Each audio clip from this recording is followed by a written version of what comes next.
Assalomu alaykum azizlar. Mana bugungi navbatdagi operatsiyamiz adenotanzilotomiya operatsiyasi. 2 yoshli bolada mana adenoid to'qimasi juda katta. Adenoid to'qimasi shu bilan birgalikda tanglay murtaylari ham juda ham katta razmerda. Hozir xudo xolasa adenoid to'qimasini hammasini va tanglay murtaylarini qisman olish operatsiyasini o'tkazamiz.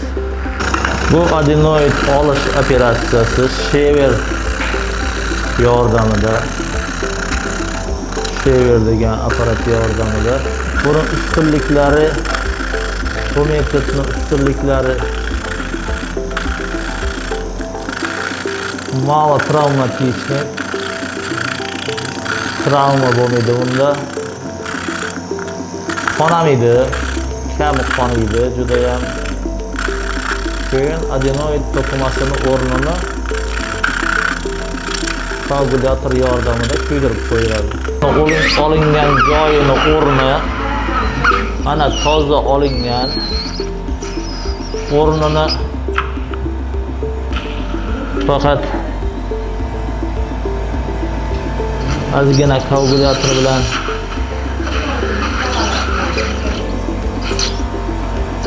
kuydirib yuboramiz.